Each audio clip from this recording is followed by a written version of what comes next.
इस वीडियो में हम माता महालक्ष्मी जी का एक शक्तिशाली परीक्षित साबर मंत्र की साधना के बारे में बात करेंगे।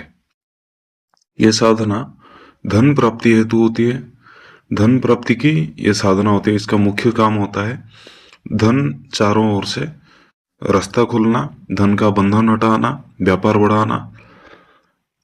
चारों ओर से धन का आगमन को यह बढ़ाता है। मूल उद्देश्य इस साधना का धन के उद्देश्य से होता है। जो जिन्हें धन की आवश्यकता है, गरीबी है, कर्ज है, धन का मार्ग नहीं खुल रहा, कोई रास्ता नहीं दिख रहा, उन्हीं लोगों के लिए यह साधना है।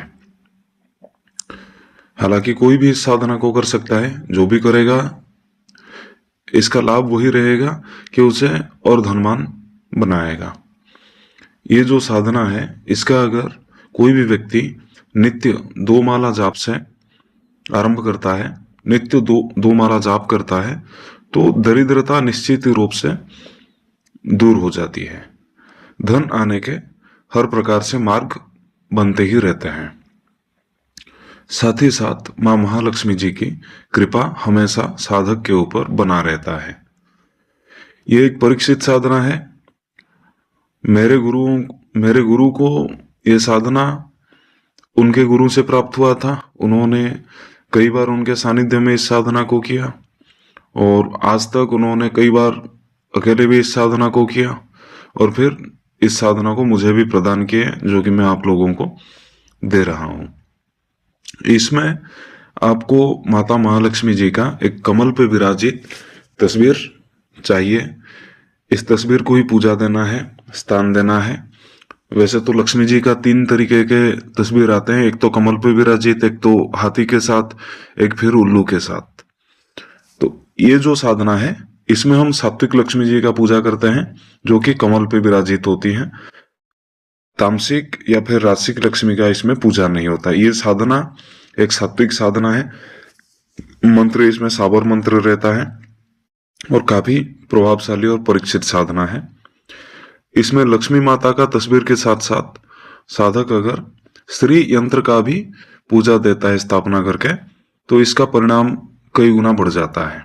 लाभ इसमें कई गुना ज्यादा देखने को मिलते हैं। ये साधना गुरु गणेश, अपने इष्ट देवता कुबेर जी की पूजा देने के बाद माता लक्ष्मी को बुला के आवाहन करके उनका विधि विधान से पूजा दे के की जाती है। इस साधना में पूर्णिमा के दिन आपको खीर में केसर डाल के माता लक्ष्मी को भोग देना रहता है। इस साधना को आप वैसे तो किसी भी शुक्रवार के दिन आरंभ कर सकते हैं, होली दीपावली में आरंभ कर सकते हैं, ग्रहण काल में इस साधना को आरंभ कर सकते हैं, या फिर पूर्णिमा से इस साधना को आरंभ किया जाता है। रात इस साधना में आपको रात 10 बजे के बाद का समय रहता है। 10 बजे के बाद इस साधना को करने से बढ़िया रिजल्ट मिलता है। वैसे जो रात को नहीं कर सकते हैं, वो सुबह इस साधना को कर सकते हैं। ब्रह्म मुहूर्त में कर सकते हैं, सुबह कर सकते हैं 6 से 9 बजे के अंदर। रात को करते हैं तो 10 बजे के बाद। रात को 10 बजे के बाद करने से इसका प्रभाव कई गुना ज्यादा दिखता है। ये रात्रिकालीन ज्यादा प्रभाव दिखाता है। ये साधना साबर मंत्र की साधना है। सुबह भी कर सकते हैं, कोई हर्ज नहीं है, तब भी ये काम करता है। सुबह भी इसका करने का विधान है। दिशा इसमें साधक अपने सुविधा अनुसार 2 तरीके की दिशा रख सकता है। या तो उत्तर दिशा की ओर मुख करके कर सकता है, या फिर पश्चिम दिशा की ओर। जो साधक ये चाहता है कि पैसा तो मिलेगा ही मिलेगा, ये मंत्र जाप करने से पैसा निश्चित ही तौर पे मिलेगा, पैसा तो मिलेगा ही मिलेगा, मगर जिस साधक के लिए माता लक्ष्मी जी की कृपा ज्यादा मायने रखता है, वो माता लक्ष्मी का भगत है और चाहता है कि माता लक्ष्मी जी का कृपा बने, उस पर दृष्टि बनी रहे हमेशा और विशेष कृपा प्राप्त हो माता लक्ष्मी जी का, वो उत्तर दिशा की ओर मुख करके करे। आध्यात्मिक उन्नति होगा, माता लक्ष्मी जी की विशेष कृपा मिलेगा।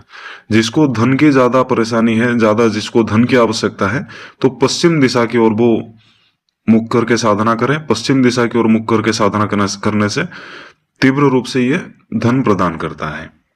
ये साधना को आप नित्य 2 माला या 5 माला जाप करके कर सकते हैं। 5 माला बढ़िया रहता है। जो नहीं कर सकते हैं वो 2 माला भी इसका जाप कर सकते हैं। कम से कम 2 माला का जाप आपको इसमें करना रहता है। ये जो साधना है, साधना काल इसमें 7 दिन का रहता है। कम से कम 7 दिन निरंतर, आपको लगातार 7 दिन ये साधना करना है। 21 दिन तक आप इस साधना को कर सकते हैं। 7 दिन या फिर 11 दिन या फिर 21 दिन की साधना आप कर सकते हैं। 21 दिन करने से ज्यादा प्रभाव देखने को मिलता है, 11 दिन मध्यम रहता है, और 7 दिन कम से कम तो आपको 7 दिन की साधना इसमें करनी ही करनी है। 2 से 5 माला तक का मंत्र जाप इसमें किया जाता है। साधना अनुष्ठान संपन्न होने के बाद रोज इसका आप 1 माला या फिर 11 बार, जिसको टाइम नहीं होता, 11 बार सुबह शाम जब नित्य पूजन करते हैं, केवल और केवल 11 बार मंत्र जाप करने से भी लक्ष्मी जी की कृपा बढ़ती ही रहती है, और ये मंत्र अपना काम दिखाता ही रहता है हमेशा। आपको धन की जो इच्छा है, और जो धन जिनके पास नहीं है, आने के मार्ग खुलते हैं। जिनके पास है उनके धन में बढ़ोतरी होती है, व्यापार और अच्छे से चलता है, नौकरी आदि में बड़े ढंग से तरक्की होती है। बेसिक ये धन की साधना है। धन की कमी के लिए आप इस साधना को निश्चित ही करें। कर्ज में हो, धन चाहिए, उपाय नहीं मिल रहा, काम धंधा नहीं है, इसी वजह से इस साधना को किया जा सकता है। वैसे माता लक्ष्मी की कृपा प्राप्ति करने के लिए और भी कई सारे साधनाएं हैं, वो भी मैं दूंगा। और माता लक्ष्मी की कृपा मिलेगी तो धन तो निश्चित तौर पे मिलेगा ही मिलेगा, इसमें कोई संशय नहीं है। और इसमें माता लक्ष्मी की विशेष आशीर्वाद भी मिलता है, कृपा भी बनी रहती है। काफी सारे इसमें माता लक्ष्मी की कृपा का वो देख चुके हैं हम अपने शिष्यों के, जितने लोगों ने इस साधना को किया है, परिणाम में दिखता है। तो ये परीक्षित साधना काफी लोगों ने किया है। डर और भय की इसमें कोई गुंजाइश नहीं, डर इसमें बिल्कुल नहीं लगता है। निडर होके साधक बिना कवच लगाए इस साधना को कर सकता है। इसमें वस्त्र लाल रंग का रहेगा, लाल रंग का वस्त्र पहनते हुए लाल आसन पे बैठ के नहा धो के आप इस साधना को कर सकते हैं। माला इसमें कमल गट्टे की माला या फिर स्फटिक की माला का व्यवहार किया जाता है। कवच की कोई आवश्यकता नहीं, इसमें डरावने कोई अनुभूति नहीं होते। कोई भी साधक, स्त्री पुरुष जो चाहे इस साधना को कर सकता है। अपने घर में पूजा कक्ष में बैठ के इस साधना को आप कर सकते हैं। घी के दीपक लगा के गुलाब की 5 अगरबत्ती का भेंट देके माता महालक्ष्मी का मंत्र जाप आपको करना है। विधि विधान से पूजा देके आपको ये साधना करना पड़ता है। बिल्कुल सात्विक साधना है, कोई डरावनी अनुभव नहीं होता है, कोई गलत चीज नहीं होती, कोई दुष्परिणाम नहीं देता, कोई साइड इफेक्ट नहीं है, अच्छा ही अच्छा फल मिलता है इस साधना को करने से। साबर मंत्र है जो कि इस युग में बहुत ही तीव्र रूप से काम करता है, बहुत ही इसका परिणाम जल्द देखने को मिलती है। तो निडर होके जो भी इस साधना को करना चाहते हैं वो हमसे संपर्क करें। इसका संपूर्ण विधि विधान प्राप्त करके दीक्षा शिक्षा लेके इस साधना को आप सही ढंग से कर सकते हैं।